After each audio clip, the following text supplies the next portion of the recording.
Welcome to the Hiring and Empowering Solutions podcast. My name is Molly McGrath, and this podcast is dedicated to providing the key ingredients to transform your employees into a dream team that creates consistent results in every aspect of your business, including team empowerment, leadership, business development, communication, spirituality, hiring, and ultimately firing should you find yourself in that place.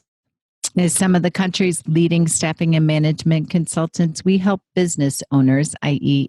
entrepreneurs, and the team that support them, entrepreneurs, to powerfully connect and work together to grow a business of dream teams.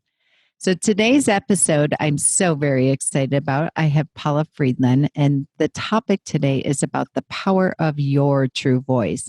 When you own your true voice, you get the life you are meant to live. Paula Friedland has been my personal coach for, we were talking about this before we started recording today, 9 years. It's just absolutely incredible to think how long it has been and where my entire path has gone over the past 9 years. And I'm so honored and absolutely excited to have you today, Paula. Thank you for joining us. Oh, it's a thrill. I'm really excited, as you can probably hear. Yes, thank you. So let's dive right in. And why don't you give our listeners a little bit of background and history on your background? Sure. So, boy, this is going to date me, but I've been coaching formally for about close to 17 years, and I come from a counseling background to begin with. I'm a licensed clinical social worker, so. I have a counseling degree, and then that led me to coaching because it was the clientele I wanted to work with. I wanted to work with people that, were already doing, okay, but wanted more from their lives. And so that really took me into more the coaching realm. And then I became a Tony Robbins coach for 7 years. I coached for his company, and there were only about 60 of us throughout the world. So it was really exciting, and I, learned some amazing things, met some amazing people that helped me really launch into coaching people all over the world, which has been a thrill as well. And just, I also kind of got a niche there, one of my niches, which is coaching artists of all genres. I come from the theater background. So to me, it's about it's not talent, but it's our creativity and who we are. Creativity isn't talent, it's originality. And so helping the artist in all of us be able to come through and whatever that looks like. So there was that, and then I kind of today do sort of a hybrid between counseling and coaching. Many people just make a distinction and do one or the other, but I call myself a coachapist, part coach, part therapist, because it just depends on what shows up in the person in front of me, and sometimes we need to dig deeper to see, what might have caused something that's there, a belief, a limiting belief or pattern or something, but then we're always bringing it into the future or the present into, what are we going to do with that insight? So that's... I think that's the nutshell of where I come from.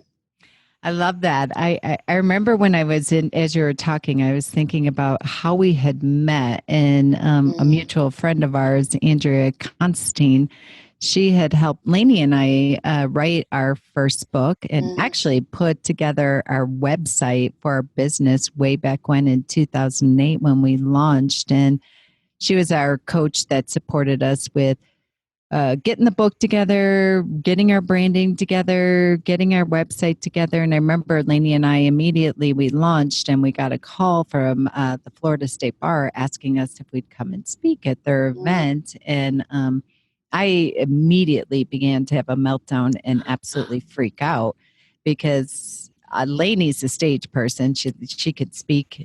Someone call her in an hour. She'll be on stage giving a keynote presentation. I'm more the one-on-one person. I love the the coaching side of things and more of the, like I said, one-on-one. And so I called Andrea and I said, oh no, I have to speak in front of a group. What do I do? And without skipping a beat, she said, you need to call Paula, and I would recommend nothing but speaking circles. And that's where we met way back when you were doing a lot of the speaking circles that were around the relational presencing. And I will never forget being in that room for the first time, like I said, 9 years ago. And then that led into our one-on-one coaching journey.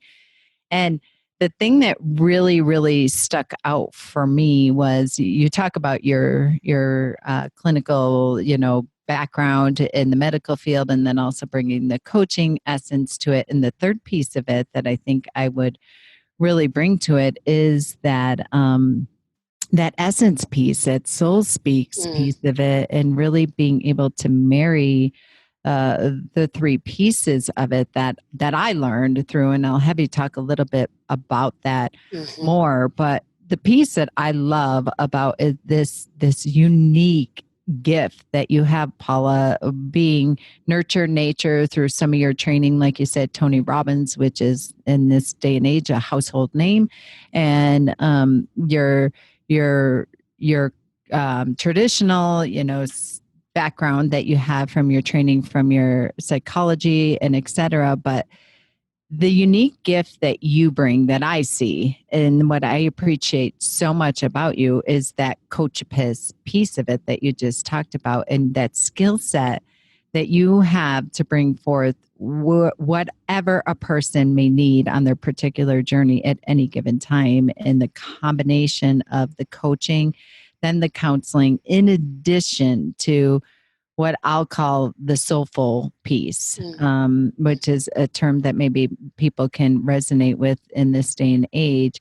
And each person is in a different place. And I love what Lainey always says about Paula, because Lainey's coach with Paula, and Paula's been very, very integral in our business building and bringing us to where we are today. And she always says, what I love about Paula is she will take you exactly where you are and take you where you want to be, but not jam an agenda or throw tools at you to fix you, which is what many coaches love to anchor to tools and strategies. Yes, so true.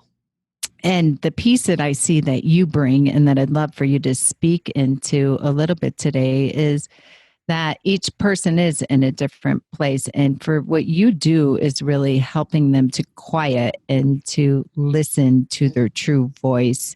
And sometimes they don't even know what that is, but to find it first, and not to negate it when they find it. I think a lot of times people say, how do you know when to trust your intuition? What does your intuition sound like? What does your soul like? Some of that is a little hairy fairy woo woo for people to even anchor to. And I think sometimes, a lot of times that comes from, it's there, but we negate it. And so what I would love, especially because we do have a lot of business people that do listen to our podcast, what be it an attorney, a business owner, an employee. And a lot of times we hear from people of, I just wish I knew what she was thinking. I wish that they had the courage to speak up. I hear that from attorneys and business owners all the time. I want to be able to motivate my individuals. I feel like I keep giving them permission to speak, but then they go radio silence on me, or they don't give me the information that, I know they have great ideas. They have great insights in there. I see their talents and their skill sets. But one thing that you talked about is kind of overcoming that limiting belief or shunning and shaming yourself for your voice. I think a lot of times as employees that we do. And I would love to hear what you would have to say, or what a kind of advice or tips that you could give in helping either an entrepreneur or that entrepreneur, the employee, of how to begin to the journey of uncovering the power of their true voice. What a great question. Yeah. I think what I'd say, and probably speaking to the entrepreneur now, but also the entrepreneur as a person, right? Because we have to model to our employees, these things too. And so, first of all, I'd say get a coach. If you haven't already, obviously I believe in it because I do it, but I see transformation happen in people every single day. And it's hard to get to these things by ourselves. To have somebody kind of, guide us along the way, like you said, it isn't fixing a problem or, just telling somebody what to do. It's helping pull it out of them. And, it's that the philosophy of the first place I trained is that everyone is already creative, resourceful, and whole. And so that's the philosophy. It isn't me trying to fix something or there's not something wrong with you. It's about getting rid of the stuff that's not you. And part of that, to address your question, is the there's a lot of voices in our heads, and I'm sure many of you know that. This is more topical than it used to be, but we all have a very well-developed self-critic, but most of us don't have a very well-developed champion, or the one that tells us the truth about our strengths and our uniqueness in the world. And so, first of all, the personal work is being able to, you mentioned intuition, and we have to get quiet. We have to be able to sit. There's a quote from the Bhagavad Gita that says, "Can you let the mud settle so that the water can become clear?" And we have to be able to sit with the stuff that comes up and start to recognize what voice in our heads is speaking. And often that critic and different versions of it will drown out everything else. And we must be on a quest to find that essence voice within us that tells us the good things about ourselves. And that's not an airy-fairy thing. It's deep, and it's the most important thing. So it's, one assignment I would give somebody right away that, in terms of what you're speaking about, an employee that might be afraid to speak up or whatever, is, write down, start with 5 things that what you feel are your best qualities, what serves you the best in the world. And a little caveat to that is they can't all be about doing. Well, I'm efficient and I'm responsible, and these are great qualities, but I'm talking about, I'm funny and I'm caring and I'm smart, and I have a way of looking at things that brings a new vision to something. I don't know, those are just examples. And so you capture these 5 things, and every morning, like clockwork, you say these things. I am funny. I am smart. I have a unique way of looking at things, et cetera, et cetera. And if you want extra credit, do it 10 times in a row and loud, not hunched over, right? This is about remembering who you really are. I call these your truth vitamins that you have to take in the morning because you're malnourished. And then throughout the day, you might need to take another dose if you're going to go in and talk to your boss. Go in the bathroom and recite these to yourself. Or better yet, go take a walk and say them out loud. So you're infusing yourself with who you are truly, and not letting that critic say, oh, you're not smart enough and you can't talk to your boss, you can't suggest that, he'll think you're really stupid or whatever. That's the critic voice. You have to recognize that and pull it out of you and put it over there on the other side of the room to realize that's not you. That's we could call that the ego, or we could call it whatever, but that's not you. That other voice that says, I am smart and I am funny and I do have some unique ideas. That's your true voice. If you start to do this every day, I absolutely guarantee something will start to shift, because you're owning who you really are. And then to be able to feel stronger and more confident in approaching your boss, because you can't control what he or she does with what you say, but you can at least use your own voice to potentially influence something. And even if you're rejected, You come back and you still have those qualities. You're still smart. You're still funny. You still have a unique way of looking at something. None of that is taken away when you get, I don't know, rejected or whatever might happen. We have to build a strong center within us that is there, that we take with us wherever we are. So I guess to speak to the entrepreneur a little in terms of trying to help your employees do this very thing. I mean, that could be an assignment you give them, or make them articulate to you, what are the 5 qualities that serve you best? And they may need to take that away and think about it. But, inspiring them to learn about themselves. You could ask them, what do you think your core values are? And coaching, we almost always get to that because our values are what run us, like our blood. We don't see it every day, but it's running us, whether we know it or not. So finding some evocative questions that help a person realize you're interested in who they really are. You don't want to be their counselor, their therapist. You draw a boundary there, but learning about their strengths and their challenge areas. So you start to have more of a connection with each other, and it inspires them to start to have an inquisitive way of looking at their unique contribution to this workplace. Wow. Wow, wow, wow. A lot of value bombs in there.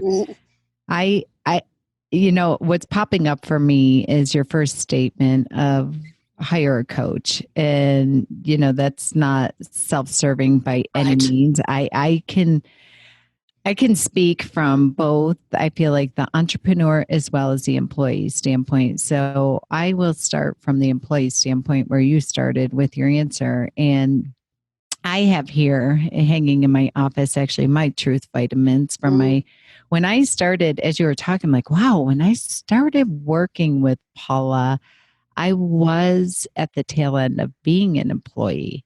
And I was about to go into partnership back then. And I was on a partnership track and at the part of really negotiating my contracts and all that, and working with a very powerful, seasoned business owner. And I remember with you, Paula, one of the things that's coming up for me is really learning to use my voice. If you remember a long time ago, I really had something powerful or hard or possibly confrontational or what have you. And when you were going through those truth vitamins and saying them out loud, I think a lot of times when the emotions come up, I would say something and I would always cry after. And part of it wasn't because of the response or the behavior of the other person. It was almost hearing my own voice out loud and hearing myself say that. All the emotions that I felt came with the words and with the verbal statement of that. And so as an employee, I cannot say enough about practice, practice, practice. The more that you do that with yourself, whether it's on your morning walks, on your morning commute, your morning drive, as you're brushing your teeth, whatever it is that you have for your morning ritual, I am a true testament because anyone who knew me 10, 20 years ago, whatever it was, they know that, I was a caretaker. I always worried about what everyone else thought. And I was a yes chick, but definitely of just saying whatever I felt was supportive of what the other person was doing. And through my work with Paula, I really learned I love that quote that you said of just really getting still and silent to get to that clarity. And it's not without that, with the combination of the truth vitamins. So from the employee perspective, I cannot say enough about that. And practice, and don't shame or criticize yourself with what comes up in the beginning, because you have to trudge up the mud. You have to trudge up all that crap before you get to the clear, concise communication. Right. It's not always going to be pretty and beautiful and rainbows and unicorns and clear and concise, but the more and more you practice with it, if there is a point where you are shaking in your boots a little bit, one of the things, Paula, I love that you teach in Soul Speaks and Speaking Circles is don't stuff the fear, lock arms with it and bring it with you. And it's just so critical. So I cannot say enough about these drive-by coaching tips that Paula's giving right now is really anchor in and get really clear. If you can come up with 2, 3, 5 of them of your truth of I am smart enough. What I do say is valuable. I have a lot of insight. I am creative. A lot of times as employees, we believe we're not creative Yeah. because we don't have the certificate of an entrepreneur. But Right. employees, here's a super giant secret is that entrepreneurs don't have all the answers. And guess what? They don't think they're creative either. Mm, So, as human that's good. beings, you are creative, and what you have to say, just even test it out right now. Just say something is, let me use an example. I don't really know why we do this the way that we do it, is what I hear all the time. And I think it would be better if we did it this way. Take that one little thing, because you all know you have at least 20 of them in your office that's occurring, and pick one of them.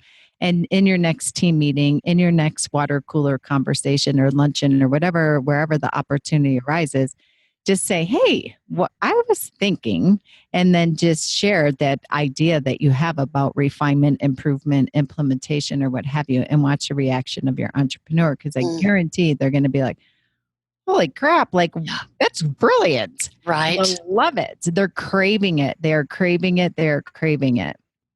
So I love that, Paula. Just really anchor into your truth vitamins and find them, write them down, say them out loud, say them loud, say them proud, and Yeah. practice that. Because the more you do that, the second, I promise you, do that for a week, 2 weeks. The next time you're walking into a team meeting and the opportunity arises, Mm-hmm. you're going to shock the shit out of yourself and just be like, say something and everyone's going to be like, wow, that's really great. And you're going to walk out and pat yourself on the back and say, Yeah. thank you, Truth Vitamins. That was really helpful. That is that's so true. That's why they're like vitamins. You don't immediately you're Popeye. You know, they take time to get in there and fill your cells up and make you stronger. And the critic will come up when you even Mhm. start to make your list. I have to remind you of that because the critic will say, um, "That's not true. You're not that funny," or "You don't really have that many great ideas." It will absolutely be there. Just know that, notice Mm. it, and say thank you. You know, as we do, thank you for sharing, and come back to that essence voice. And maybe at first, maybe you can only come up with one thing that you'll own, but there are way more. But start with the one, and then make this a dynamic list. Keep adding to it. Because that will help you cultivate even more parts of yourself, right? And Mm. own more of that your essence voice and to learn what it even is. I mean, I that's what I do. I'm here to help people learn who they really are and then to own it.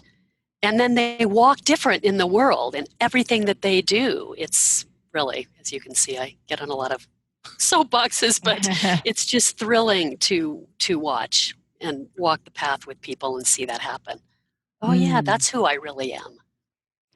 And as you were talking, Paula, it brought me back to many of our conversations that we do have and we have had in the past. And what I love about that recommendation, whether you are the business owner or are the employee, is to have that safety net and have that shepherd of a coach in your tool chest, if you will, because so many times we would have a conversation when I would find my voice and then I would start to use it.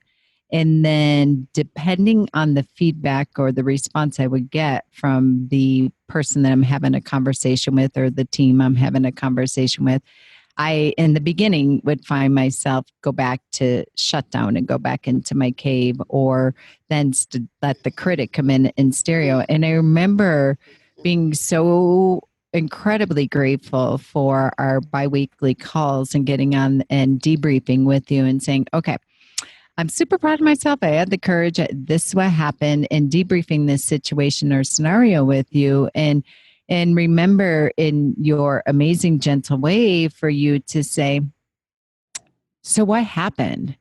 Why did you stop there? Or what occurred for you, or where did you abandon your intuition or your voice or whatever the different situation is, and help me sort of unpack it. I always think of it of like taking the junk drawer and dumping it on the table, the kitchen table, and then sorting through it. And always, always, always, always, we could point back to where it really very rarely had anything to do with the response or reaction of the other person, but me really abandoning my true voice. And I love that as an entrepreneur for you to hear that, and for an employee, because I think of I remember at one point I was an owner in a national organization. At some point, we made the decision as business owners to give our employees a coach and get them on a path. And Paula coached virtually every person in the company. And it was so apparent in a matter of weeks, because I remember being in a team meeting. I was leading the team. I get out of the meeting, and then I get a phone call from our COO. And I can hear the crackling in her voice, and I can hear the bubbling up of emotions or what have you. And she said to me simply, "What is going on with you?" And I said, "What?" And she goes, "The past two meetings I sat in with you over the past 2 days, you've been completely frustrated and a wrecking ball to everybody." Had she not had that coaching with Paula and the ability, her voice was quaking and her emotions were coming with her. And she was taking an enormous leap of courage to say that, because I signed her paycheck. And for her to say that to me, and I said, "Okay, Marcy, let me just stop here. Tell me what occurred." And as she reflect back and we sort of debriefed of what was occurring, she was absolutely right. Somebody came to me with an idea, I cut them off at the knees. So she goes, in that moment, nobody's ever going to speak up or bring anything to you again. And had she not said that, I truly would have killed a massive project that we were working on. And I was completely unaware of it, because what I was really bringing into that meeting was a tremendous amount of frustration. And when I kind of traced back, it was that I came out of a really hard partner meeting before those two meetings. And I brought all that energy and all that essence, all that emotionality and all that frustration, and I unleashed it on everyone else. And had she not had the courage to pinpoint that, to speak up, to use her voice, I really could have I could have destroyed our whole team, number one, and a massive project that we were at the finish line of bringing. But the way that I was showing up was definitely was disempowering. Wow. So as employees, when you are in a coaching environment and when you are finding the power of your true voice and learning when to really, truly own it, and as entrepreneurs, we're silently begging for somebody to speak up, because people believe when you own a business, and especially when you're an attorney. I mean, if you made it out of law school, that is an enormous victory. There's a very small percentage that, and you're still standing and you have a successful practice. As employees, we just believe that, well, we don't know the secret ingredient. We don't own our own business. But the entrepreneurs are like, I'm in the conference room all day long, seeing clients, prospective clients, doing all the business side of things.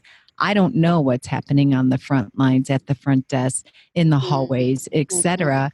And when you find your voice and you're willing to say it and go in, some examples of recent of calls that I've had this week of, entrepreneurs just calling it and just so grateful that so-and-so had the courage to come in and shut the door and say, "I heard Susie saying at the water cooler, she's about ready to quit. She's at a breaking point. I think you should take her out for lunch or go take her for a cup of coffee and check in with her."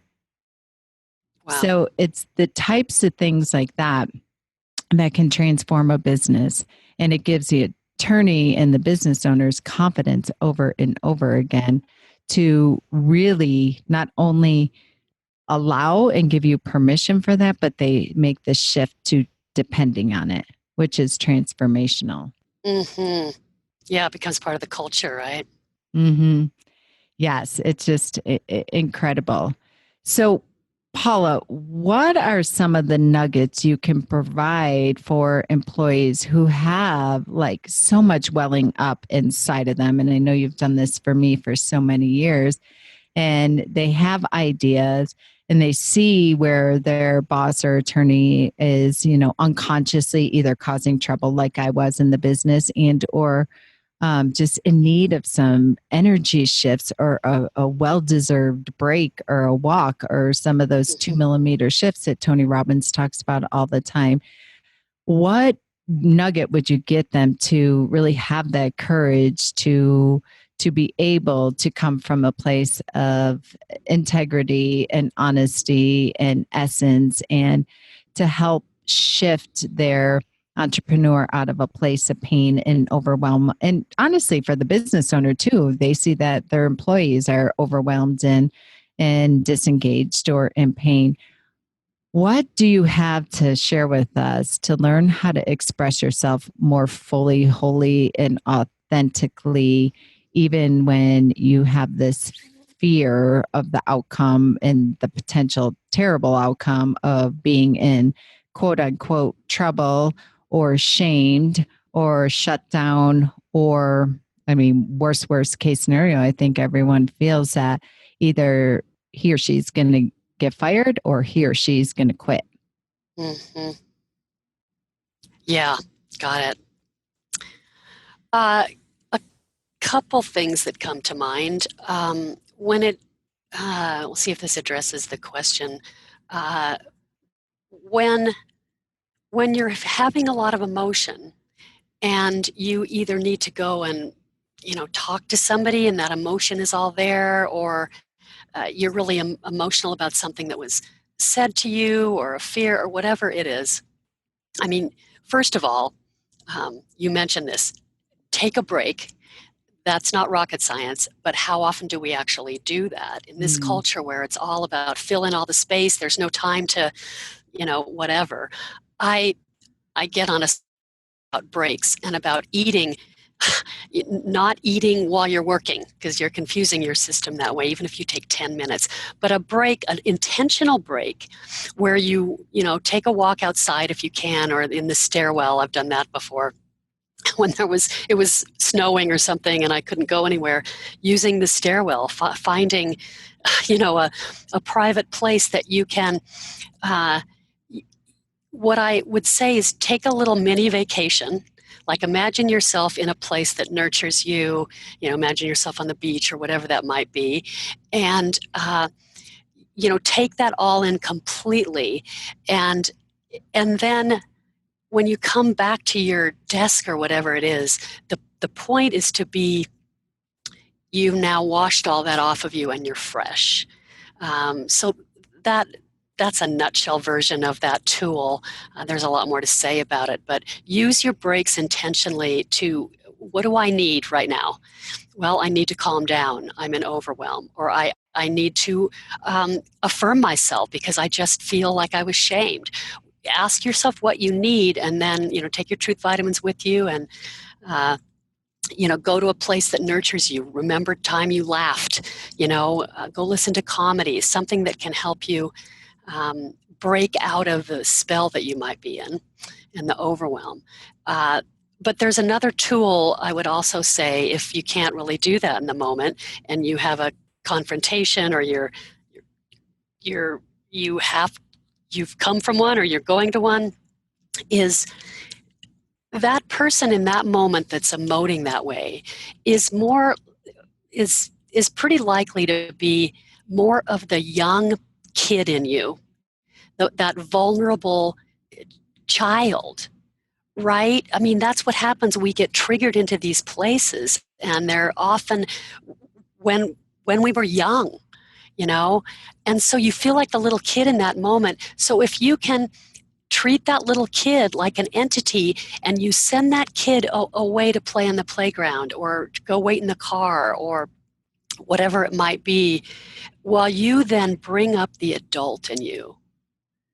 And, thinking of a time when you were able to be really strong, when you your child was sick and, you had to rush them to the hospital. I don't know, I'm just grasping at straws there. But, remembering a time that you were in your power as an adult. And that will shift the dynamic. So you're not, as you said before, Molly, you're not shoving the emotion down because that's just like pushing a ball down in the water, right? It comes back more volatile. It doesn't go away, right? You become a pressure cooker, or like your example, where you walk into the next meeting and you bring all that with you. So it's not about pushing the emotion down. You're acknowledging it, but acknowledging that you're not safe here, little kid. This is not the place for you. So go where it's safe, and I got this. Me, the adult, I can handle this. And use an affirmation like that. I can handle this. I've done it before. I've done much harder things than this. I can get through this, whatever comes to you in the moment. So those are two things I would say. Hopefully that speaks to your question. Yes. I'm just even, you know me, I'm a walking strategic plan. So I'm thinking of some of our listeners where they're like, okay, wait, what's the strategy? And that's where my mind ultimately goes to. And as you're saying that, I'm like, wow, this is a brilliant recipe. So what I heard from you is like, step one, de-energize from it. Step two is go back to beginner's mind that you always talk to me about so much, of washing your hands and yes. And washing yourself, where you're going back to beginner's mind. So you de-energize from it, and then you get back and you just start with beginner's mind, almost like, okay, I acknowledge that happened. I'm no longer attached to it. I'm detached. And now I'm walking back to my desk and I'm starting with a healthy, clean slate. I'm starting from the beginning. And I love the third piece that you said about it is go back to an adult response. I always tell people this when they're walking into conversations with their team members, and now I know where I got it from you, is that have an adult conversation. Like consciously tell yourself, I am having an adult conversation right now. And I love the piece that you said where you just shift into that, and then also go grab a piece of evidence of where you've done it before and it's worked out really, really well.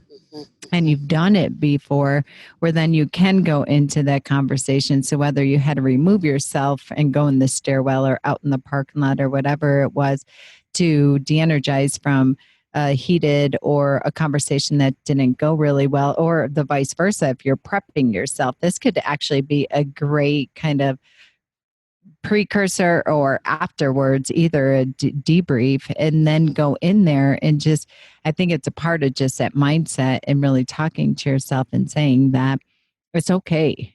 It's really okay. Even if this goes to hell in a handbasket and doesn't turn out well, now you have this little recipe that Paula had given to us to be able to just kind of brush off and let it go and then begin again.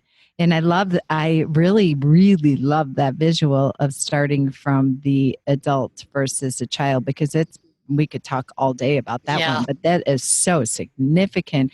And just having that little truth vitamin and that little mantra, if you will, of picking and starting from that place, just for me, even visually, I just feel the energetic shift in that. Yeah, it's an energetic shift for sure, because we have all these different entities inside us and they speak at different times, sometimes inappropriately, and it's not always safe for certain ones. So you have to decide who you want to be speaking in this moment, in this conversation.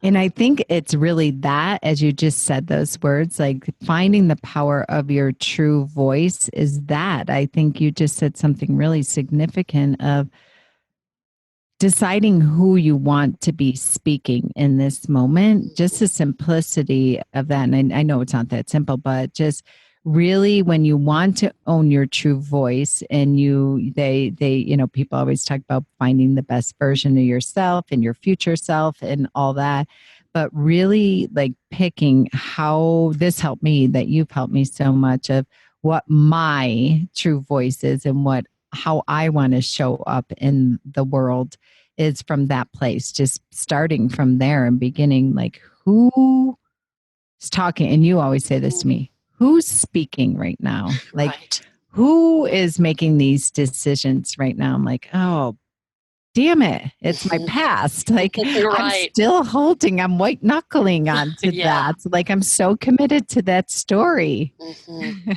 As we all are. We all have our versions of that, Yeah, it's the question. It is, where does my power lie right now? You know? Um, and that can help access that too. Do I feel empowered right now? How can I find my power in this moment? Questions like that. Yeah. Wow. That's a great one. So, anything else in closing, Paula, that you would give as some tips, nuggets in regards to how to anchor into sort of that? I know you talk a lot about that relational presencing and really hmm getting present and shutting off all the other voices, the critic that you spoke about, and how to begin this process, the journey of accessing and uncovering and kind of opening at least the blinds, if you will, of discovering the power of your true voice. Mm. Wow. Uh, I would say, like, like just now, me taking a moment, slowing down to hear the intuition. Like, instead of jumping in, be in that vulnerable space enough to um, hear what wants to be said. I mean, there's certainly practices that can help you with that. I mean, we could talk a lot about meditation, different forms of meditation, but it doesn't have to be something formal. You don't have to sit in a full lotus position, for an hour. If you want to do that, that's great. But there's very simple ways to do that. Start with a minute a day, or if you can do 5 minutes. Just sit down in a comfortable chair and close your eyes. Set your timer if you want, and just breathe. It's starting to quiet the mind. That's the whole mindfulness practice, right? But you can practice that at any time. You can practice your intuition at any time. So you get to know what it feels like. Like, which elevator is going to come? My intuition just said, I should turn right here. Just start to tune in more. And slowing down is actually a complete tool that I have seen change people's lives. Literally, physically slow down in your life. Walk slower. Challenging one for me is drive slower. I'm outing myself there, but that's one of the biggest practices I have is, you know, go the speed limit. And it's hard for me because I always want to move faster. And every time I run into all those red lights, if I have the presence of mind to go, this is a sacred pause I can take right now. And I literally slow my system down because then you'll have access to that voice much more easily. Um, so I can't emphasize that enough. Slowing down and learning to listen. And you said it's the very beginning. How do you know the difference between your intuition and, I don't know, fear or whatever? Your intuition will not fight to be heard. That's not the energy of it. It's not your brain. It's not your head. It's not even your body. It will wait with its arms crossed. Well, all right, she's still running around and in crazy land, and I'm just going to wait until she gets quiet enough, and then I'll speak. Wow. Yeah. Wow. Wow. Wow. Wow. The way you started answering this question, so I asked you a question and there was dead silence for, I don't know, I wasn't counting. Some people might have seemed like 3 years, some people might have seemed like 3 seconds, depending on where you're at. But what I love about that is it was very, very, very intentional. And, I can speak from my experience of finding that landing breath and finding that breath first and foremost. So, my way of being and my way of doing and my way of forcing things before working with you was I'd show up on our calls. I'd come in hot and heavy. I would go on a rampage for about a good 2, 4, 7, 17 minutes, and then I would breathe. Yeah, And right. I remember you always saying to me, so where was that landing breath in the beginning? Where was the power of the pause prior to you speaking, thinking, or acting?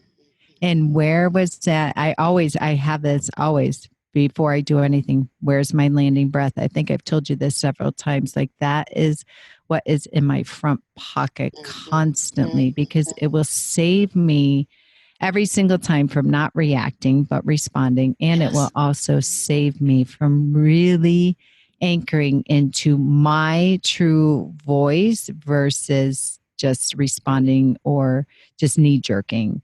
Right. It's so true, a breath. And I hadn't mentioned, you mentioned speaking circles and soul speaks, which for some reason I didn't mention at the very beginning, but how we met. And this is a whole other huge part of what I do is these groups. It started with this thing called speaking circles, which is was a practice to help people get over the fear of public speaking. But my co-facilitator and I have deepened that process, and we now call it Soul Speaks. And it is about learning how to take that landing breath and then just seeing what wants to come through. And that's where Molly talked about, you talked about bring the fear with you.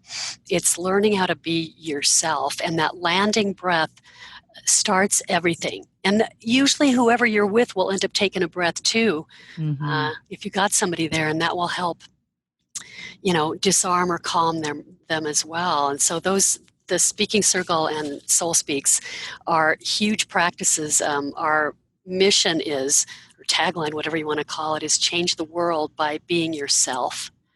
And that's what we teach. And that actually is infused in all of my coaching, that you being yourself is the most sacred quest any person can have.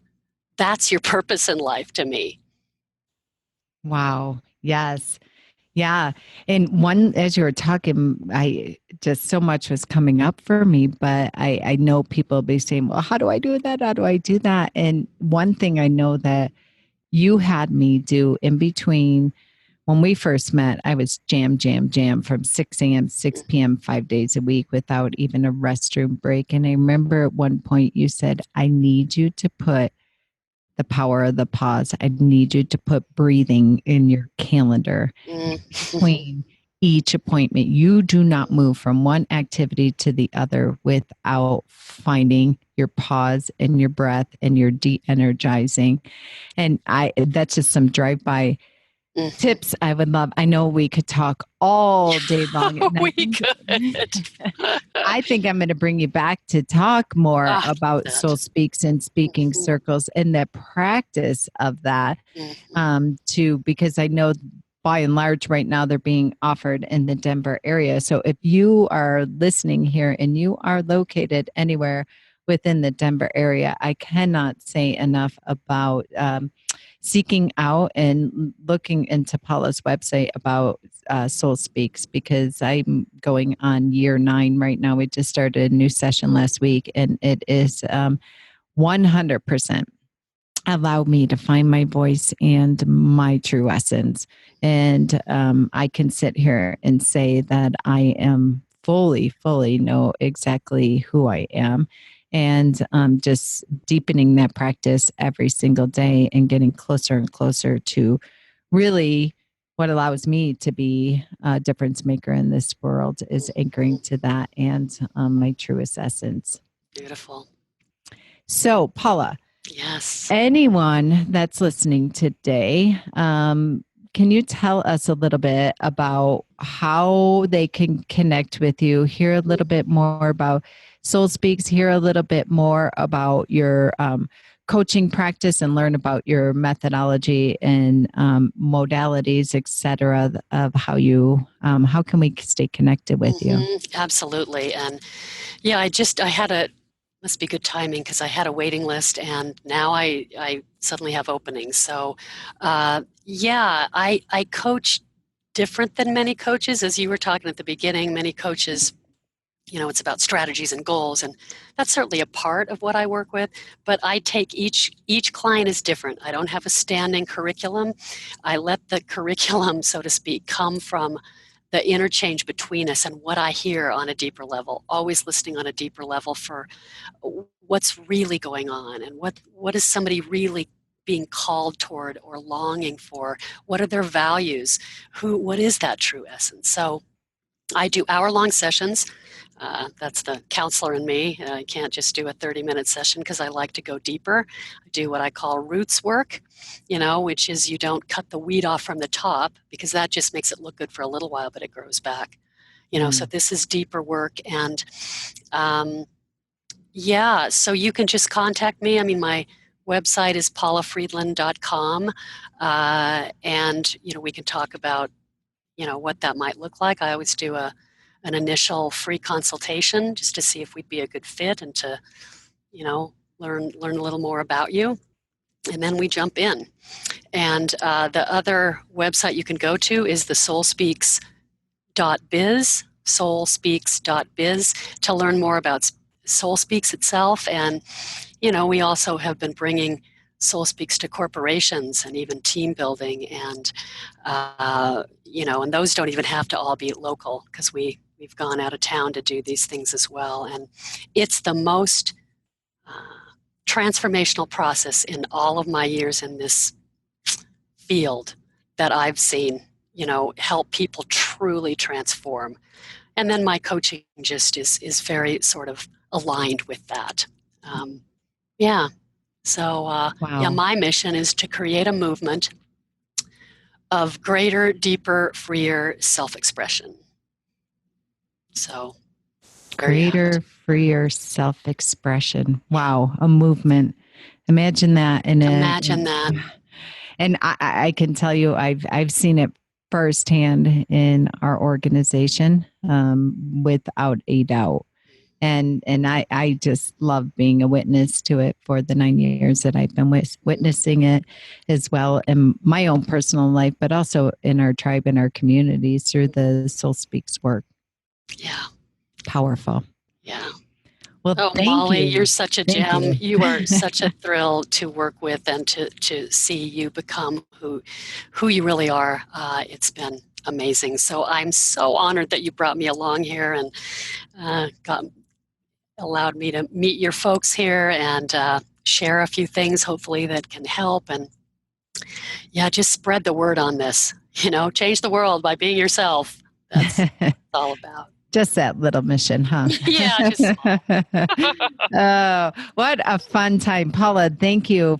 As you know, from the bottom of my heart, I just want to share on this podcast all the things that have supported me along my journey and have really kept me true and authentic and honest and open and vulnerable to my mission of really becoming the best version of me, and being able to transcend that throughout businesses and throughout your family, throughout your community. And we are not meant to do this work alone. The greatest check I write every single month is to my coaches, to my different groups that I belong to support me. I mean, that check's getting written before paying for gas. I'll walk before.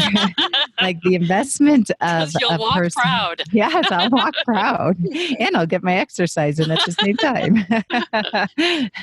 So yes, I cannot say enough about the opportunity and the investment in yourself. And it's not, so often I just feel like this needs to be said, especially as business owners. We feel like it's being selfish, and investing in ourselves, investing in people, and things such as coaching and personal and professional development it is not selfish. It is not necessarily, even sometimes self-care. People think that oh gosh, massage, yoga, whatever, that's a luxury. And it's I love the Soul Speaks piece of it, because it's your soul depends on it. We all know, especially as business owners, and especially in the legal industry, the addiction, the suicide, the depression, all the pieces that come to it. there's no greater investment that you will ever make in your business, in your family, in your life than it is into investing in a coach and any kind of spiritual and professional development. And I feel really loud and proud about that one. Hallelujah. Me too. Okay, Thanks, Paula, Molly. thank you.